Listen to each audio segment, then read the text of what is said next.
Hello दोस्तों, स्वागत है आप सबका हमारे यूट्यूब चैनल पर। तो जैसा कि आप सब यहाँ पे देख पा रहे होंगे कि मैंने असिस्टेंट प्रोफेसर एग्जाम 2017 का जो एग्जाम पेपर है वो ओपन किया हुआ है। ये फाइनल आंसर की है। ओके, और ये जो है मैं आपको बता दूं, ये मध्य प्रदेश का असिस्टेंट प्रोफेसर का एग्जाम है। अभी आप सोचोगे कि अभी तो हम नोटिफिकेशन पे डिस्कस कर रहे थे और हम ये पेपर वगैरह सॉल्व कर रहे हैं, तो इसका क्या कनेक्शन है। तो मैं आपको बता दूं कि बहुत सारे स्टेट्स ऐसे हैं जिसमें असिस्टेंट प्रोफेसर का एग्जाम होने वाला है। ओके, तो मैं चाहती हूँ कि जो आपका नोटिफिकेशन वाला जो भी हमारी सीरीज चल रही है, चाहे वो समर इंटर्नशिप हो, चाहे वो पीएचडी के नोटिफिकेशन हो या कोई भी नोटिफिकेशन हो, वो तो रेगुलर बेसिस पे आएंगे ही। साथ ही साथ हम केमिस्ट्री के जो प्रीवियस ईयर क्वेश्चन पेपर हैं वो भी सॉल्व करेंगे, ताकि यदि कोई असिस्टेंट प्रोफेसर का एग्जाम देना चाहता है या फिर वो किसी और एग्जाम की तैयारी कर रहा है, क्योंकि कंसेप्ट तो सेम ही होते हैं, कंसेप्ट तो चेंज होते नहीं है। ओके, तो ये आपके लिए हेल्पफुल हो सकता है। इसलिए हमने सोचा कि आप अपनी तैयारी करें और हमारे साथ ट्यून रहें। ओके, तो अब हमारा जो फर्स्ट क्वेश्चन है, अब हम बिना देर लगाए अपना क्वेश्चन सॉल्व करेंगे। तो हमारा जो फर्स्ट क्वेश्चन है वो ये है कि यहाँ पे पूछी गई है energy of N electron in nth orbital of hydrogen atom.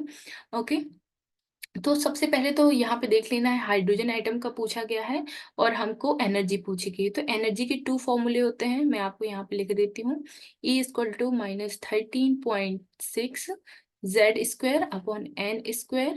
ये इलेक्ट्रॉन वोल्ट में होता है। ठीक है, यूनिट आपको हमेशा याद रखनी है, चाहे आप कोई भी क्वेश्चन सॉल्व करें। यदि वो न्यूमेरिकल क्वेश्चन है तो विदाउट यूनिट आपको सॉल्व नहीं करना है, क्योंकि यदि यूनिट याद रहेगी तो क्वेश्चन सॉल्व करते टाइम कोई भी कंफ्यूजन नहीं रहेगी। ओके, बहुत सारे क्वेश्चन ऐसे हैं जो यूनिट से सॉल्व हो जाते हैं। अब ये हमारा फॉर्मूला होता है, ये आपको मैक्सिमम लोगों को पता ही होगा। ठीक है, तो यहाँ पे जेड क्या होता है, जेड आपको पता ही है, जेड होता है एटॉमिक नंबर। Atomic number. और ये एन क्या होता है, हमारा प्रिंसिपल क्वांटम नंबर। ठीक है, और यहाँ से ये जो एन है ये प्रिंसिपल क्वांटम नंबर है, पहली बात तो। और यहाँ पे N² जो है, N² हमको बता रहा है डीजेनरेसी। डीजेनरेसी मीन्स क्या होता है कि आपके एक यदि एक एनर्जी स्टेट है तो उसमें कितने टाइप के इलेक्ट्रॉन्स हैं जिनकी एनर्जी सेम है, तो इसको हम बोलेंगे डीजेनरेसी। तो आप यहाँ पे देखेंगे, अब हम ऑप्शन देखेंगे, यहाँ पे इलेक्ट्रॉन वोल्ट है, इलेक्ट्रॉन वोल्ट है, इलेक्ट्रॉन वोल्ट है, इलेक्ट्रॉन वोल्ट है। इसका मतलब हमारा ये वाला फॉर्मूला है जो यूज होगा इस क्वेश्चन में। ठीक है, ये क्वेश्चन बहुत सिंपल सा है, यहाँ पे जस्ट आपसे फॉर्मूला ही पूछा गया है। तो 13.6 /n², ये हमारा ऑप्शन हो जाएगा राइट आंसर। लेकिन मैं अभी एक बार आपको सॉल्व करके बताती हूँ, ताकि आपके मन में कोई भी कंफ्यूजन क्रिएट ना हो। तो अभी एक बार मैंने ये सब इरेज कर दिया। इसके बाद ये आ गया हमारा फाइनल फॉर्मूला क्या था, E = 13.6 - 13। एक मिनट, हमारा फॉर्मूला था E = -13.6 Z²N²। Okay, electron volt. ठीक है, अब हाइड्रोजन एटम है तो हाइड्रोजन के लिए Z की वैल्यू क्या होती है, 1 होती है। तो यहाँ पे हम पुट कर देंगे -13.6, यहाँ पे 1 का स्क्वायर और यहाँ पे N² तो रहेगा ही, और यहाँ पे इलेक्ट्रॉन वोल्ट तो होगा ही। ठीक है, 1 का स्क्वायर क्या होता है, 1 ही होता है। तो हमारा ये जो आंसर हो जाएगा 13.6/n² इलेक्ट्रॉन वोल्ट। ठीक है, यहाँ से ये। अब यहाँ से मैं थोड़ा सा वेरिएशन भी आपके बताते जाऊंगी, क्योंकि ये तो क्वेश्चन हो गया वो सब ठीक है, लेकिन हम बेसिकली प्रीवियस ईयर क्वेश्चन क्यों सॉल्व करते हैं, सिर्फ हमें इसका आंसर नहीं देखना है, हमें ये भी देखना है कि और इससे क्या क्या क्वेश्चन जनरेट हो सकते हैं। यही इसका तरीका होता है, प्रीवियस ईयर क्वेश्चन से यही पता चलता है कि यहाँ से और क्या हमको पता चल सकता है। ओके, अब मान लो यहाँ तो हाइड्रोजन एटम का पूछा था आपसे, जहाँ पे एन की वैल्यू क्या थी, 1 थी। फॉर एग्जाम्पल यदि मैं आपसे He+ की बात कर लूँ, हीलियम। ठीक है, तो हीलियम क्या होता है, हाइड्रोजन हीलियम, इसका यहाँ पे Z की वैल्यू क्या होती है, 2 होती है। ठीक है, और यहाँ से मैं आपसे पूछ रही हूँ डीजेनरेसी कितनी होगी, डीजेनरेसी कितनी होगी। ठीक है, तो एक फॉर्मूला ये बन सकता है आपका, तो क्या है 13.6, तो ये है ही। ओके, यहाँ पे Z की वैल्यू मुझे क्या होगी, 2 का स्क्वायर। यहाँ पे n² मुझे निकालना है, और यहाँ पे कोई वैल्यू मान लो 8 है, तो डीजनरेसी आपकी कैसे निकलेगी, तो 13.6 into 2 to the 4 divide by 8। ठीक है, यहाँ से n² की वैल्यू निकल आएगी। तो डीजनरेसी n² है, ठीक है, n नहीं है, n² को बोलेंगे डीजनरेसी। तो इस टाइप से आपको अपना जो क्वेश्चन है वो सॉल्व करना है। तो आई होप आपको ये फर्स्ट क्वेश्चन तो क्लियर हो गया होगा। अब हम मूव करते हैं सेकंड क्वेश्चन की ओर, कि सेकंड क्वेश्चन क्या है हमारा। तो ये बहुत ही सिंपल सा क्वेश्चन है, आप देख पा रहे होंगे कि बिल्कुल सिंपल सिंपल क्वेश्चन है, जो यदि आपको कंसेप्ट यदि पता है, थोड़ा बहुत आपको आइडिया है, तो you can directly approach, right.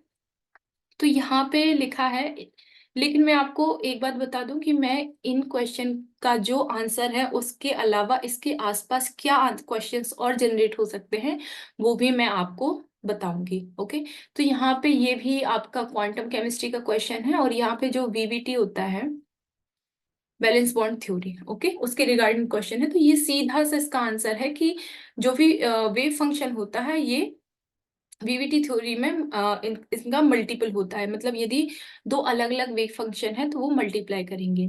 अब मैं थोड़ी सी और इन्फॉर्मेशन देती हूँ, यदि वो आपसे पूछ ले कि वीवीटी में कैरेक्टर कैसा होता है बॉन्डिंग का, तो वो कोवलेंट होता है, ये आप याद रखेंगे, 100% कोवलेंट होता है, ठीक है। और यदि आपको मॉलिक्यूलर ऑर्बिटल थ्योरी की बात करें, मॉलिक्यूलर ऑर्बिटल थ्योरी में क्वांटम के अकॉर्डिंग इसमें बॉन्डिंग आयनिक होती है, आयनिक भी होती है प्लस कोवलेंट भी होती है, ठीक है। तो ये चीजें आप थोड़ी सी याद रखेंगे। यदि आपको और डिटेल्ड इंफॉर्मेशन चाहिए है कि ये कैसे हो रहा है और ये सारी चीजें, तो आप कमेंट बॉक्स में कमेंट कर सकते हैं, तो मैं सारा आपको सारी डेरिवेशन वगैरह भी सॉल्व करके बता सकती हूँ।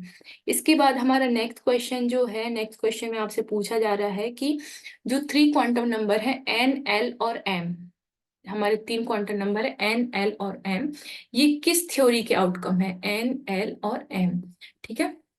तो ये हमारे श्रोडिंगर वेव इक्वेशन है, उसके आउटकम है, उससे हमको पता चलता है कि एजीमुथल क्वांटम नंबर का क्या रोल है, कैसे होता है, प्रिंसिपल क्वांटम नंबर कैसा होता है, और ये जो एम होता है इसका क्या रोल है, और ये कैसे डिटरमाइन होता है।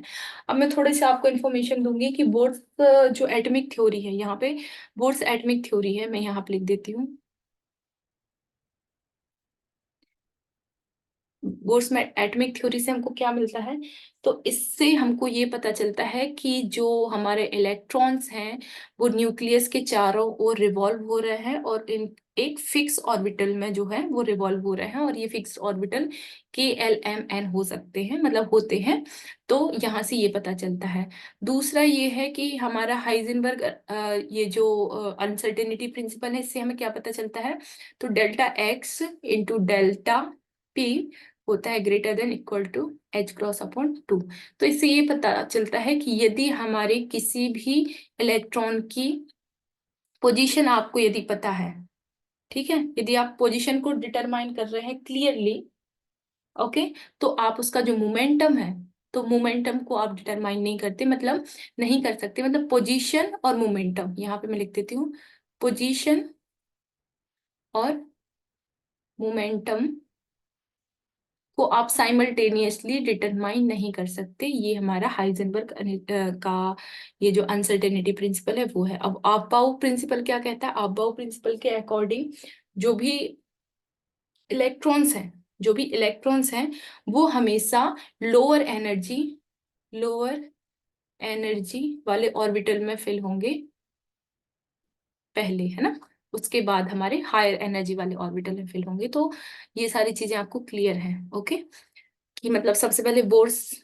मॉडल के अकॉर्डिंग क्या है कि जो इलेक्ट्रॉन्स हैं वो न्यूक्लियस के चारों ओर एक सर्टेन ऑर्बिट में रिवॉल्व होते हैं, मूव करते हैं।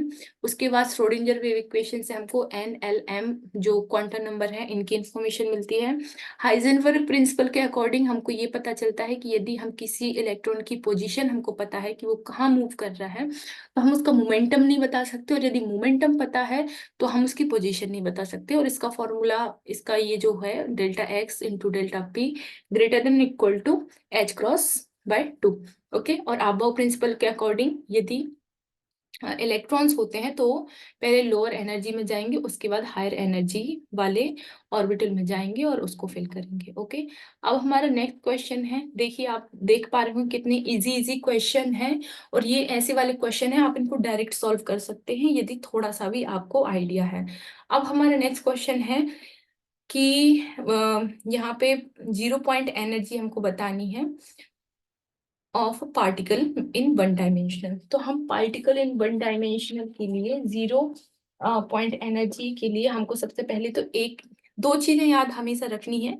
एक तो इनका वेव इक्वेशन क्या है, और दूसरा इनका एनर्जी एनर्जी क्या है। ओके, तो वेव इक्वेशन इनका है होता है फॉर 2 डायमेंशनल बॉक्स के लिए मैं बता रही हूँ, √2/L साइन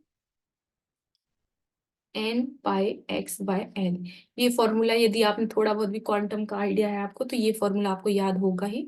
यदि आपको फिर भी ऐसे कुछ डाउट आ रहा है तो हम 1 बाय 1 जो इम्पोर्टेंट टॉपिक है उस पर भी वीडियो लाएंगे, ताकि आपको कम चीजों में बहुत सारी चीजें कवर हो जाए, कम कम पढ़ने में बहुत सारे टॉपिक कवर हो सकते हैं। ओके, तो n² m L², ठीक है। तो अब 0 पॉइंट एनर्जी क्या है, जब n की वैल्यू n=1 यदि फिल करेंगे पुट करेंगे, ठीक है, तो एनर्जी क्या हो जाएगी, तो एनर्जी हो जाएगी ये n की जगह, हाँ तो यहाँ पे तो ये एनर्जी आपकी हो जाएगी h²8mL², ठीक है। यहाँ पे L लिख रही हूँ, ये भी लेंथ है, और यहाँ पे A लिखा हुआ है, ये भी लेंथ है। मतलब A और L किसको इंडिकेट कर रहे हैं, ये लेंथ को, ठीक है, length of one dimensional box. तो यदि आप, क्योंकि यदि n की वैल्यू यदि हम 0 पुट करेंगे तो ये पूरी वैल्यू कितनी हो जाएगी, 0, तो इसका तो कोई महत्व नहीं बचेगा, है ना, इंपॉर्टेंस कुछ नहीं बचेगी। यदि हम n की वैल्यू 1 पुट करेंगे तो इसकी वैल्यू ये आ जाएगी, क्या आ जाएगी, एनर्जी की वैल्यू h²8mL², ठीक है, ये इसकी वैल्यू आ जाएगी। और ये जो सबसे लोएस्ट एनर्जी होती है ये यही होती है, इसको बोलते हैं 0 पॉइंट एनर्जी। ओके, इसके बाद तो ये वाली एनर्जी आ रही, तो इसका फॉर्मूला ये हो जाएगा, इसका जो आंसर है वो ये हो जाएगा। तो आपको बेसिकली क्या करना था इसमें, इसमें सिर्फ आपको एनर्जी का जो फॉर्मूला होता है 1D बॉक्स के लिए, वो n²h²/8mL² या 8m_a² ये याद रखना था, ठीक है। अब ये जैसे ये बात है, ये वाला ऑप्शन है, यहाँ पे n की वैल्यू तो 1 दी हुई है, जैसे ये वाला ऑप्शन है n की वैल्यू तो 1 है, लेकिन देखो फॉर्मूला यहाँ पे गलत है, यहाँ पे a² लिखा हुआ है लेकिन a² नहीं, सॉरी m² लिखा हुआ है, जो कि m² नहीं होना चाहिए, a² होना चाहिए, ठीक है। तो ये वाली चीज है, और यहाँ पे इस वाले ऑप्शन में फॉर्मूला तो सही है लेकिन n=2 है, और यहाँ तो फॉर्मूला भी गलत है और n की वैल्यू भी गलत है। तो इस तरीके से आप अपना जो क्वेश्चन है वो सॉल्व करेंगे, तो आप देख पा रहे हैं कितने इजी क्वेश्चन है और कितनी जल्दी सॉल्व होने वाले क्वेश्चन है, बस आपको पता होना चाहिए तो सिर्फ फॉर्मूला। अब इसके बाद नेक्स्ट क्वेश्चन है हमारा, इन्होंने पूछा है कि out of the following electronic transitions कौन सा ट्रांजिशन इलेक्ट्रॉनिक ट्रांजिशन है जो सबसे ज्यादा एनर्जी की रिक्वायरमेंट होती है। तो मैं एक बार ट्रांजिशन वाला एक डायग्राम आपको बना के बताती हूँ। तो ये सबसे नीचे होता है, ये सिग्मा होता है, ठीक है। सेकंड नंबर पे होता है ये पाई होता है। इसके ऊपर जो होता है ये होता है आपका नॉन बॉन्डिंग वाला। इसके बाद होता है पाई स्टार, और इसके बाद होता है सिग्मा स्टार, ठीक है। तो आप यहाँ पे देख पा रहे होंगे कि सिग्मा से सिग्मा स्टार जाने में जो सबसे ज्यादा आपको एनर्जी की या ट्रांजिशंस की रिक्वायरमेंट है, तो यहाँ पे आप देख पा रहे होंगे कि ये वाला ऑप्शन जो है वो सही ऑप्शन हो जाएगा। ओके, तो आप देख पा रहे होंगे कितना इजी क्वेश्चन पेपर है ये, कितने इजी क्वेश्चंस हैं, लेकिन आपको थोड़े थोड़े भी कंसेप्ट यदि पता होंगे तो आप इसको इजीली सॉल्व कर सकते हैं। अब नेक्स्ट क्वेश्चन है हमारा, try atomic molecule H2O, okay, has the number of modes of vibration. तो मोड्स ऑफ वाइब्रेशन इसमें 3 होते हैं, सीधा सा ये सीधा सा क्वेश्चन है। मोड्स ऑफ वाइब्रेशन इसमें 3 होते हैं, अभी आपको निकालना है तो कैसे निकालोगे, ठीक है। तो अभी रेगुलर ये 3 क्वेश्चन हैं, ये बिल्कुल एक दूसरे से रिलेटेबल हैं। मैं एक ही बार में आपको तीनों क्वेश्चन सॉल्व कराती हूँ। ओके, तो आप यहाँ पे देखेंगे, ये question number 6, try atomic molecule H2O has the number of modes of vibration, एक ये वाला क्वेश्चन। इसके बाद नेक्स्ट क्वेश्चन है कि according to Born Oppenheimer approximation which energy is not quantized. Okay, और नेक्स्ट क्वेश्चन है आपका डिग्री ऑफ फ्रीडम आपको बताना है। डिग्री ऑफ फ्रीडम यदि इसका नॉन लीनियर के लिए यदि आपको पता है तो ट्रांजिशनल, रोटेशनल और वाइब्रेशन मोड्स आप कैसे निकालेंगे, ठीक है। तो तीनों का एक कॉमन सा सॉल्यूशन है। सबसे पहले तो यदि ये वाला अप्रोक्सीमेशन है आपका वॉन ओपनहाइमर अप्रोक्सीमेशन, तो इसके अकॉर्डिंग ट्रांजिशनल एनर्जी होती है वो नॉन क्वांटाइज्ड होती है, ठीक है। एक फिक्स एनर्जी होती है जिसकी वैल्यू 3 होती है, ठीक है। मतलब 3 ट्रांजिशनल एनर्जी की वैल्यू हमेशा 3 होती है, नॉट क्वांटाइज्ड होती है, ठीक है। ये वाला हो गया। अब मैं H2O की यदि बात करूं, यदि मैं H2O मॉलिक्यूल की बात करूं, ठीक है, तो ये सबसे पहले तो डिग्री ऑफ फ्रीडम क्या होता है, डिग्री ऑफ फ्रीडम होता है 3n, ठीक है। और n क्या है, number of atoms, number of atoms. तो यहाँ पे डिग्री ऑफ फ्रीडम क्या हो जाएगा, डिग्री ऑफ फ्रीडम हो जाएगा 3 × 3 = 9, ठीक है। यहाँ पे नंबर ऑफ एटम्स कितने हैं H2O में, 3 है, तो 3 × 3 हो जाएगा 9। तो यहाँ पे आपको डिग्री ऑफ फ्रीडम तो मिल गया, डिग्री ऑफ फ्रीडम तो मिल गया, कितना है 9। अब एक और चीज है, जो वाइब्रेशनल मोड होते हैं, जो वाइब्रेशनल मोड होते हैं, यहाँ पे लिखती हूँ वाइब्रेशनल मोड्स, ये लीनियर और नॉन लीनियर के लिए अलग होते हैं। तो 3n-5 ये होता है लीनियर के लिए फॉर्मूला, ठीक है। 3n-6 ये होता है नॉन लीनियर के लिए, ठीक है। ये हो गया। तो अभी हमको यहाँ पे तो कुछ लिखा नहीं है कि लीनियर है कि नॉन लीनियर है। तो H2O तो हमको पता ही है, HOO, सॉरी H2O, OHH, तो ये नॉन लीनियर है, ठीक है। जब तक यहाँ पे कुछ लिखा नहीं है, हमको एक्चुअल स्ट्रक्चर जो भी है वही लेके चलना है। यहाँ पे लीनियर या नॉन लीनियर कुछ नहीं लिखा, तो हम लेके चलेंगे कि ये नॉन लीनियर है, ओके। यदि CO2 की मैं बात करती, तो यहाँ पे हमको पता है कि CO2 लीनियर होता है, ठीक है। तो इसको लीनियर लेके चलूंगी। यदि जब तक इसमें नहीं लिखा तब तक हमें कुछ भी कंसीडर नहीं करना है, जो स्टैंडर्ड होता है वही कंसीडर करेंगे, ठीक है। तो H2O क्या होता है हमारा, नॉन लीनियर। तो अभी मैं डिग्री ऑफ वाइब्रेशनल मोड निकालूंगी। देखो, ट्रांजिशनल मोड तो मैंने बताया हमेशा 3 होते हैं, ठीक है। वाइब्रेशनल मोड की बात करूं, ये नॉन लीनियर है, तो 3n-6 हो जाएगा, तो 9 - 6 = 3। तो वाइब्रेशनल मोड कितने हो गए, 3। ये सॉल्व हो गया। इसके बाद जब ट्रांजिशनल मोड निकल आए मेरे, ठीक है, वाइब्रेशनल मोड निकल आया plus rotational mode equal to होता है डिग्री ऑफ फ्रीडम 3n, ठीक है। ट्रांजिशनल मोड कितने हैं, 3। वाइब्रेशनल मोड कितने हैं, 3 और r की वैल्यू मुझे निकालनी है, 3n की वैल्यू कितनी है, 9।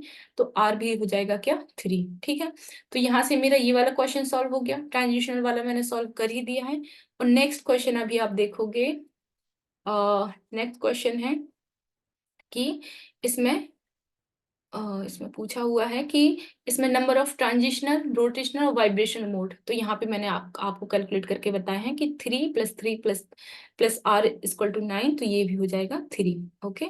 तो इस तरीके से मैंने आपको बताया कि आपको डिग्री ऑफ फ्रीडम यदि पता है किसी भी चीज का, ट्रांजिशनल मोड आपको पता ही है, वाइब्रेशन मोड का फॉर्मूला पता ही है। वाइब्रेशन मोड क्या होता है, 3n-5 और 3n-6, तो आप इजीली निकाल लोगे रोटेशनल, और जो कि इसके लिए 3 3 3 है, ओके। तो इस तरीके से ये क्वेश्चन सॉल्व हो जाएगा। नेक्स्ट क्वेश्चन है हमारा, नेक्स्ट क्वेश्चन भी काफी इजी सा है, कि आपको ये देखना है कि ये जो है जो हमारी प्रोबेबिलिटी होती है of finding an electron in XY plane is not 0, okay. तो इसका सीधा सा आंसर ये है आपका, इसमें कुछ करना ही नहीं है, सीधा आंसर ये है PX, मतलब सॉरी PZ में आपका जो भी, PZ में आपका क्या है, जो भी XY जो प्लेन है, यहाँ पे कोई भी इलेक्ट्रॉन फाइंड करने की प्रोबेबिलिटी आपकी क्या हो जाएगी, 0 हो जाएगी, ओके। तो ये सीधा सा आंसर था। 10th क्वेश्चन ये डिलीट हो गया है, तो इसको सॉल्व नहीं करेंगे। तो यस, आज की क्लास में हम इतना ही करते हैं।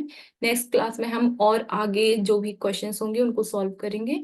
तो yes, this is the video and Please tuned for next lecture. Thank you so much for watching.